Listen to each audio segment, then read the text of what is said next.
Hello, everybody. Good morning, good evening, good night. Well, of course, it's night for me. It's Dr. Lana. Welcome to Care, Family, Legacy, formerly known as Care and Thrive. I'm still fiddling with the title because I really want the session to be about all the family. And that's why a little tweak here, a little tweak there, let's pivot in life. Everything is a change. And so, welcome to my channel, but it's still me, it's still Dr. Lana, specialist gerontologist and specialist passion for older persons, families, intergenerational gaps, and also for caregivers. So, you remember what? Put your oxygen mask on first. Yours isn't on first. Nobody else can breathe. Remember that always. I wanted to encourage you today with a topic that I know, and I know is something that very few, if any, want to really talk about. But we have to broach this discussion. We just got to, and it's going to be about is it time for hospital or hospice even care for whoever you're taking care of? Now, how does that help you? Because the more caregiving being a journey it is, there will be times, and we know we talked about burnout. We know I've talked about, when you should get assistance. But this particular one is a kind of a doozy, is a kind of a big decision. When is it time? You got to take it in stride, approach everyone, decide for yourself and for your health and the sake of the health of your loved one and the sake of the health, and let's trust it, goodwill of the family, in order to make that decision. Is it a time for hospice care, time for nursing home care? So let's dive right in. And again, like, subscribe, press notification bell, because we will be bringing some of the all the topics of caregiving, but also what we have as a family, how we bring the generations together. So leave your comments. I'm watching the comments. What's your greatest challenge when it came, if you had to make that decision on home care? What was your greatest challenge? And most of the challenges are, in fact, as expected, emotional. So let's just grab your cuppa, call a friend, get some moral support. Got my cuppa as usual. This is tea, hot, because it's a hot topic. So bring your water, bring your tea, bring your cuppa, bring a friend, let the whole family watch. We're taking most of the information again from the American Association of Retired Persons, as well as Caring Senior Services. And I like how they broke it down, and so let's break it down together. The benefits of home care. When the call comes or when the decision comes that how do you make the decision to make the home care? Is it because you're just too tired? Is it because the others are telling you what to do? Is it because you have to change jobs? Is it because you have to move to another state, another place, another country? Is it you can no longer fulfill the pressures, or the demands on you have become so much, and now as much as you wanted your older person to, or the one who, your spouse, your grand, your uncle, you wanted to take care of them, it's not realistic anymore. You just can't anymore. But how there is a way to do it so that so that it's a smoother ride in as unsmooth in these choppy waters of decisions. So we're going to dive right in. When is it time to make that nursing home care? So I'm going to talk first on how we're going to, when that call comes in, when that decision comes in, what happens? What happens? How do you feel? Imagine you've done this your whole time. You've taken care of mom. You're exhausted. You've done all your resources.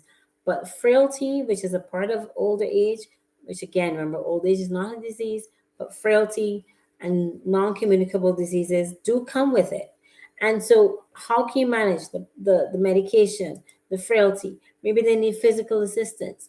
Is it that you need to have someone in the house all the time, but that's no longer working out? Has someone else that was your rock and helping you can no longer do that? Are you getting older yourself as a caregiver? Many caregivers of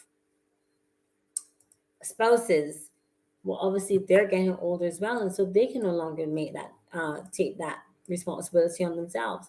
So how do you do it? How do you make the decision? When do you do it? What happens? What feelings come up? So let's see how you deal with the cascade of emotions, and let's go into the practical side of what to do, who to call, what do you need. All right, let's go. Now, cascade of emotions, yes, for sure. Guilt, doubt, fear. Am I making the right decision? Am I making the right decision for me only? Am I being selfish? Mom or dad or my spouse or grand did so much for me. How dare I? How can I? Why should I? How could I? And there are others around you who also might be saying the same thing. But you could have taken care of mom. How you can't? How can you not manage this anymore? All those emotions go around you. But meanwhile, you've been dealing with these things for a little while. As you see them getting more frail. But when the call comes, when the day comes, when the cascade of emotion comes that they need 24-hour care. They may need it in a hospice, which has more nursing staff, which has more long term medical care, or they may need a nursing home care, which will have trained staff as well, but also have persons who are there 24 hours a day and are trained to deal with the varieties, the changes, the unpredictability of having to deal with an older person 24 hours a day. You can no longer do that. 24 hours a day, think about it. How are you managing in the beginning? Now it was probably 8 or 10 or 12. Now it's 24-hour daycare. That's impractical. That's unfair. That's unreal. So don't beat yourself up. I know it's easier said than done, but there's a time for everything. You've done that time. It's no time to change. What is it going to be like for the older person to live in the nursing home? Are they going to be okay? Do I have to move? What do I have to move? Is it going to be clean? Where do we go? Who do we choose? How do we talk to the persons? How is the doctor? Did the doctor advise you? Are you feeling guilty about that? Did a friend advise you? Did you talk to the other family members? Is one of the family members totally against it, and that's creating a friction again? So the right plan, there is no right plan. There is no box. Throw away the box. Throw away the this is how you're gonna plan it out. Because every situation is different. It's the care that best meets your loved one, you, and your family. So I'm just peeping in the chat every now and then, and thank you so much for your comment. For those of you who are here live and just joining in, so that your loved ones will understand too. It's not just a I'm dumping. You want to let them know I really care, but I can't do it anymore. How do you see them adjusting? So let's talk about a few ways now. From That's the first thing. The emotions. The emotions are real. Feel the emotions. Talk with a friend about your emotions. If you need to talk with a therapist, talk to a therapist about your emotions. They're real. They're valid.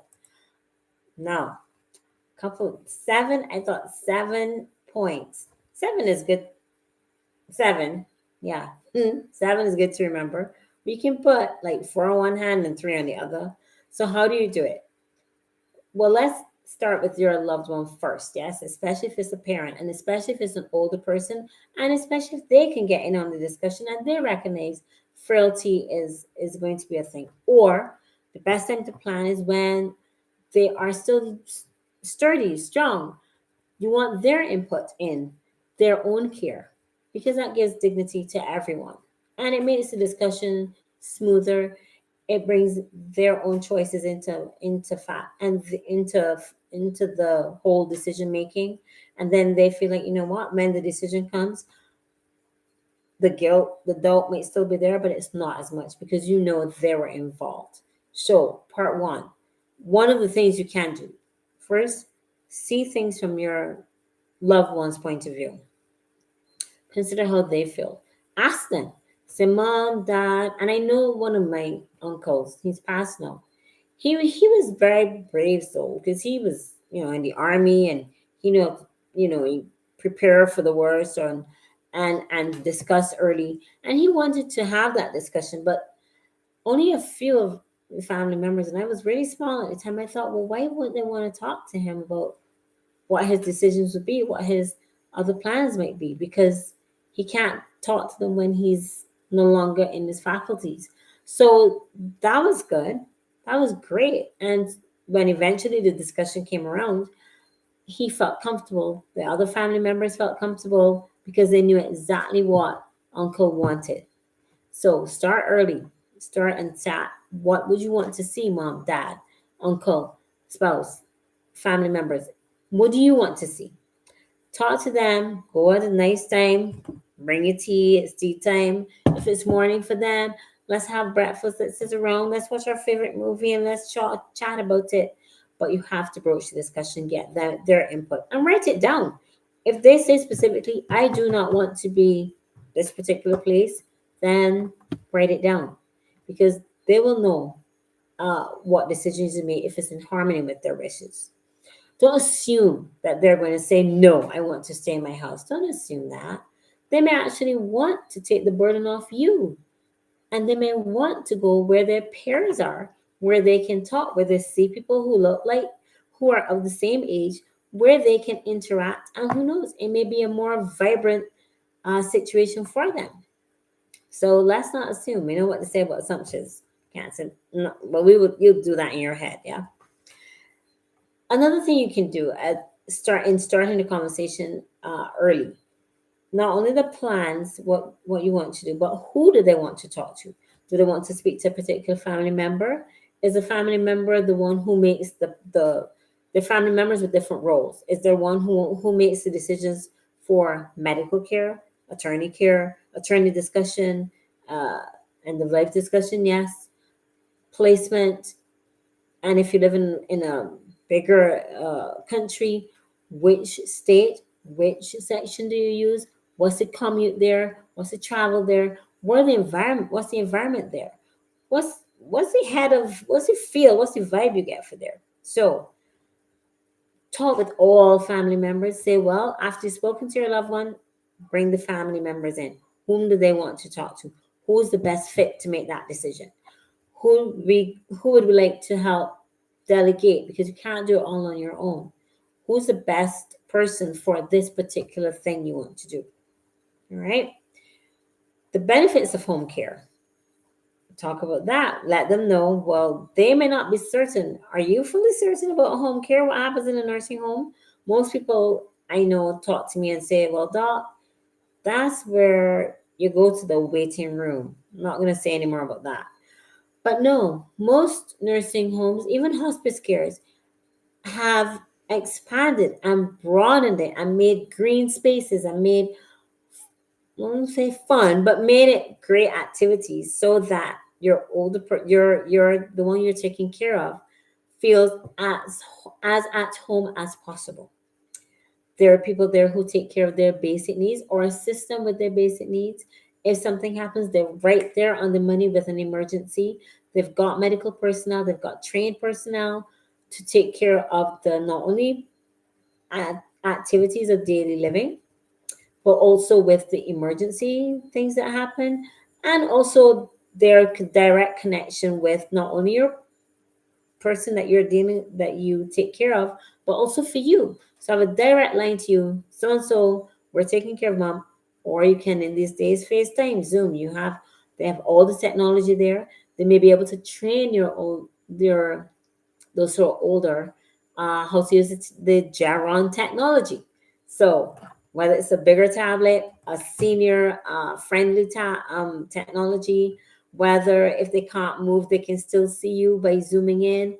Oh, find out those are the benefits of home care, health care, and they can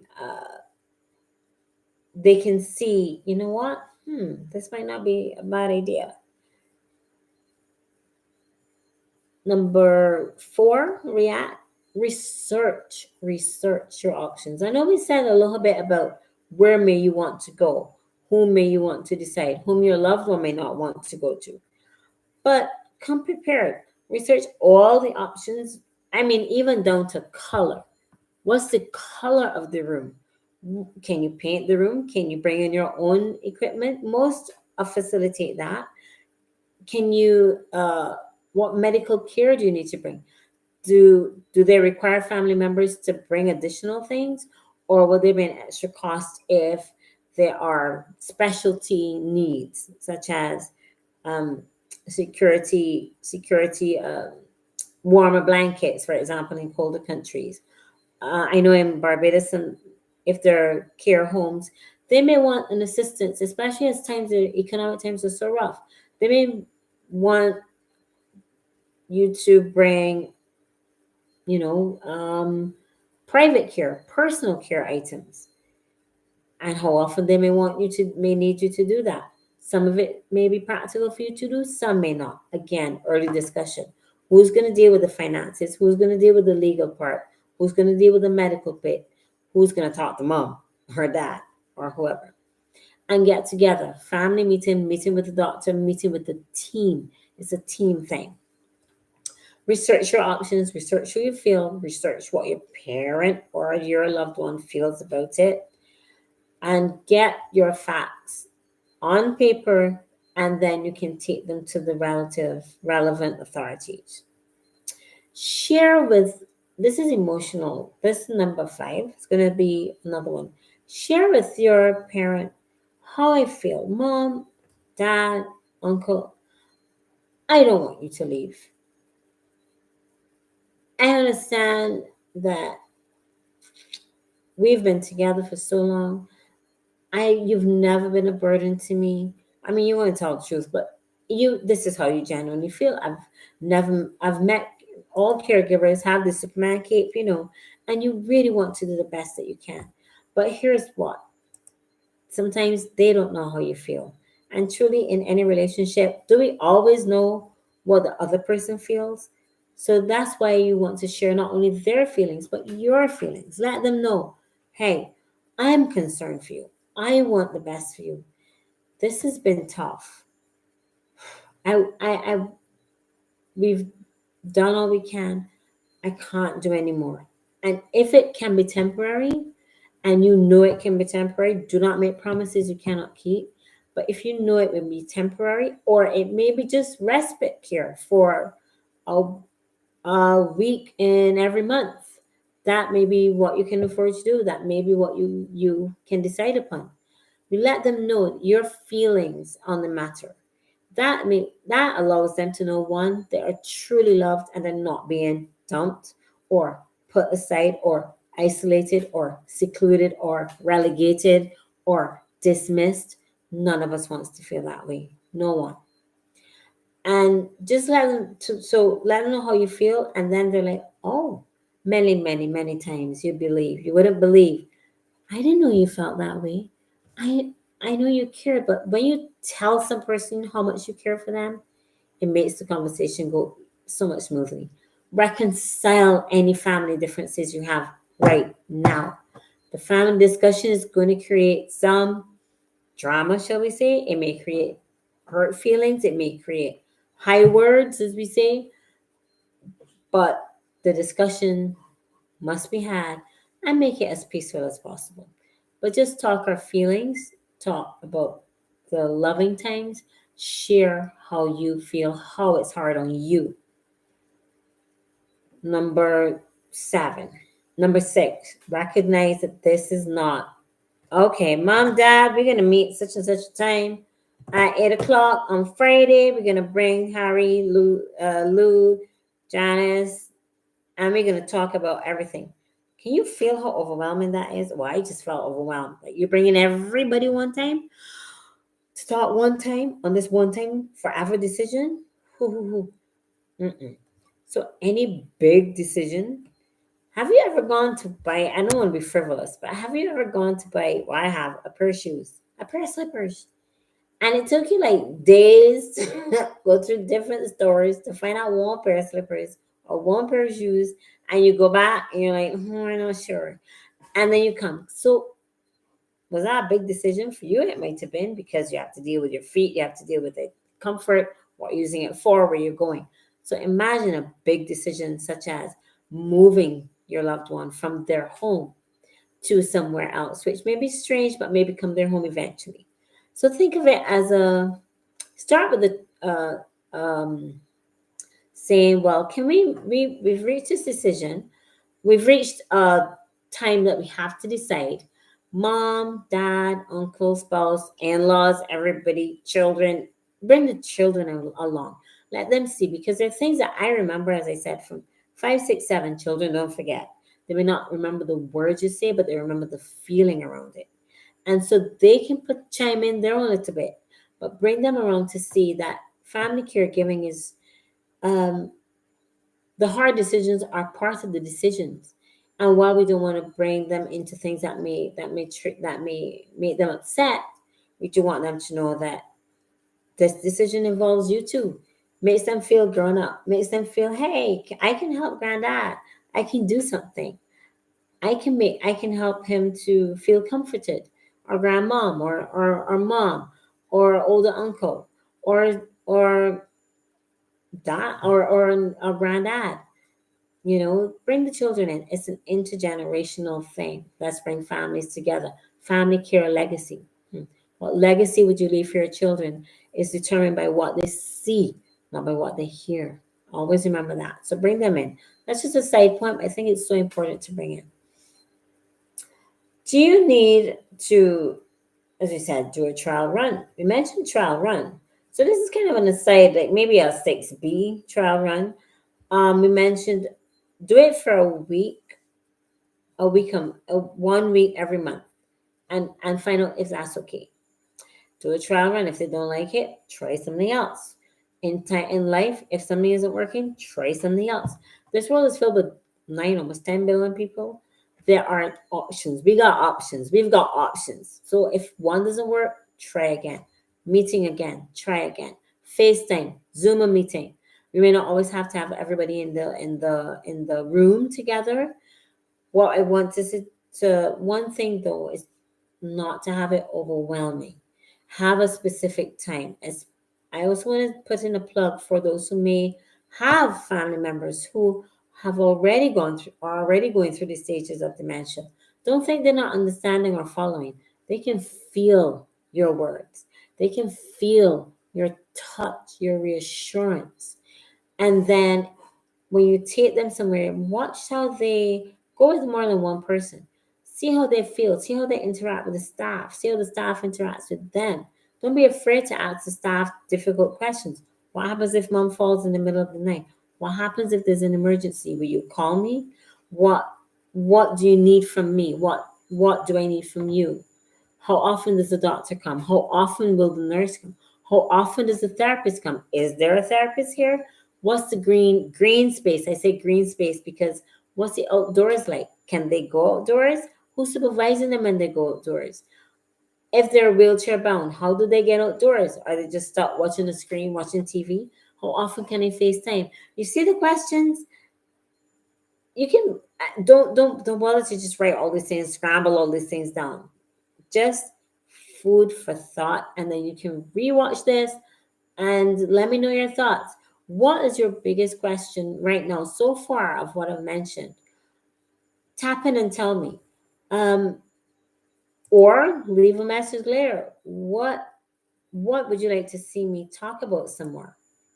What has been your greatest challenge? What about finances? Has your parent had the finances in order? Uh, do you not have to scramble to find? Scramble is a Bayesian word. I don't know if it's more of a word. Do you have to rush? Is it a rush decision? Rush decisions are never made well, are never end well. So tips to talking finances early. Speak with someone who talks finances. But in terms of a trial run, just let them go through it and see how they feel. They may value it and see and recognize that you're valuing their decision. Now comes the one of the things that I thought was really, really good. And numbers. This is number 7. Time for tea. Pause for thought.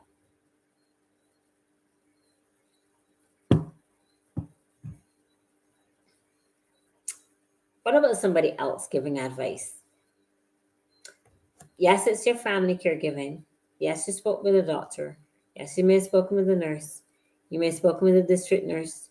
They may be talking to a good, you may bring a great family friend, someone they trust. But you know what? Sometimes the best person to have this discussion with, even though we're in a meeting, to bring along is the conversation coming best from someone that they will trust the most. And it may not be you, sad to say.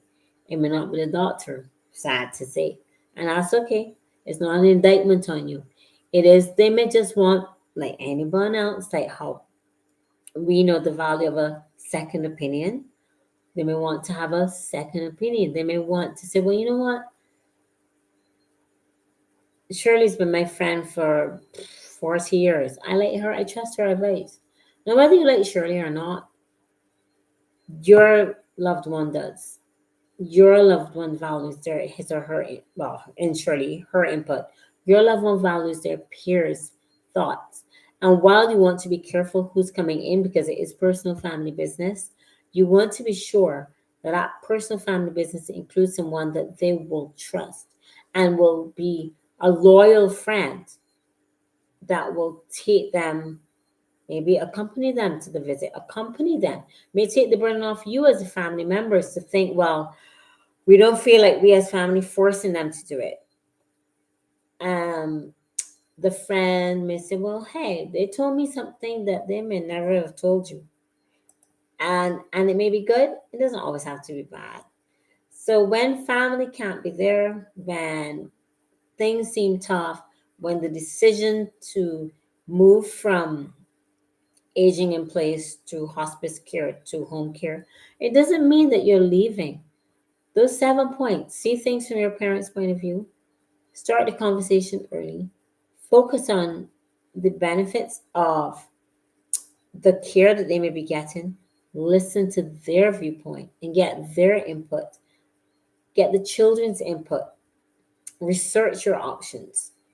Tell your parent or spouse or uncle or the one you're caregiving with how you feel about it. And recognize this is not a one-stop job. This is a an ongoing thing until until the decision is made. And you know what? You may not have to reach a decision. You may decide they can age in place.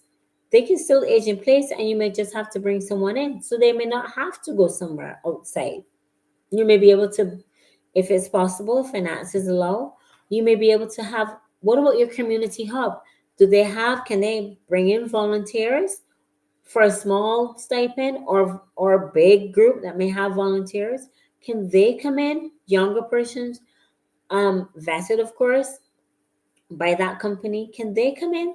Hmm, a trial run.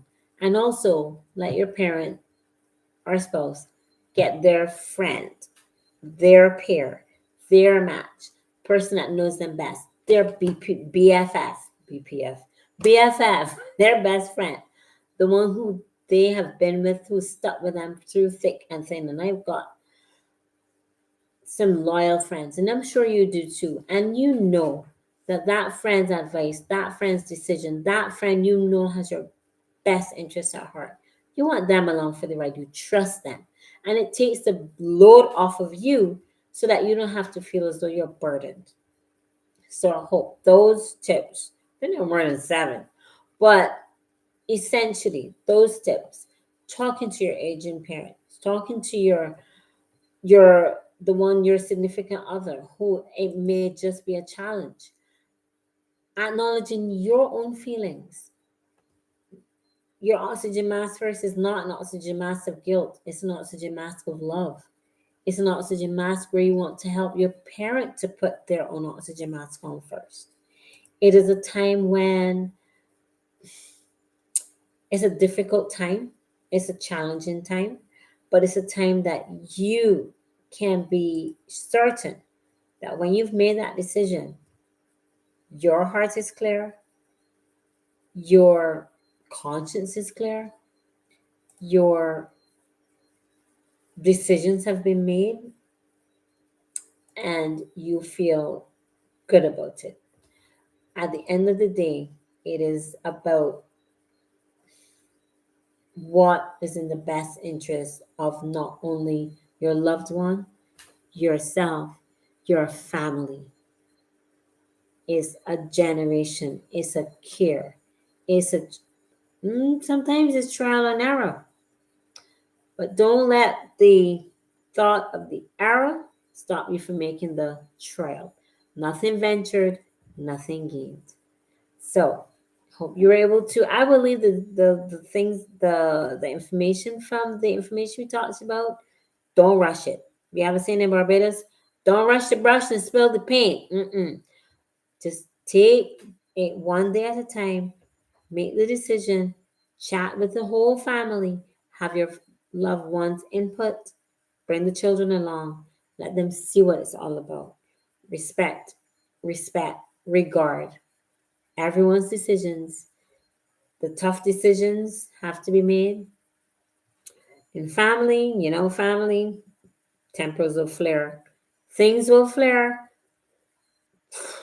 Things may happen. It's not always going to be easy, but it's worth it. When you're done, you're going to know it was worth it. So leave in the comments below. Thank you.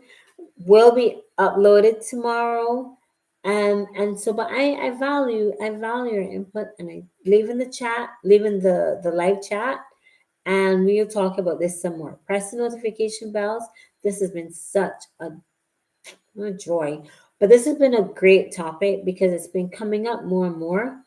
And truly we don't want you to feel burdened. We don't the guilt, the loss. Nah, there's no time for that. This is reality time, yes? As my cousin in States in USA says, this is the reality. This is what we're faced with. Reality checks in. Reality check. So this is our reality check. It's been splendid. Those of you who stayed on, thank you. I love the interaction. I love the comments. If this was helpful to you, thank you. If this was helpful, do you think a loved one will benefit from it? Share it with a friend. Share it with someone you know who's in caregiving and just like struggling. And if you are struggling, reach out to me. Send me my links are below. I'd love to hear from you. Just talk to me, and tell me what you'd like to hear next. What is your number one topic that you'd like me to talk about next? It's all about you. It's all about oxygen mask. Put it on first, and everybody else can breathe. And with that, Dr. Lana signing out for another Saturday, live and direct. Love you. And until then, care and age healthy, family care, family legacy, thrive. Love you all. Have a fantastic morning, evening, or night. Talk soon. Next week, we're gonna bring another topic. Your choice, or I'll just surprise you. Meanwhile, I'm looking for anyone who is. This is a Caribbean cup. See all the beach theme. Any if you'd like to know what I'm drinking when I'm drinking it, it's gonna be tea or water or coffee, mind. Nothing else special. But I'm gonna change the cups. Tell me what cup you like to see next. I'm loving this. This is my hope pin. My hope pin. And we're gonna talk about this hope pin maybe in another time. I'm gonna surprise you. Who knows? Until then, I love you all. Oxygen mask first. Never forget that. Mwah. Care healthy. Age healthy. Age like fine wine. Care for yourself. Legacy. Family. Care. Bye bye.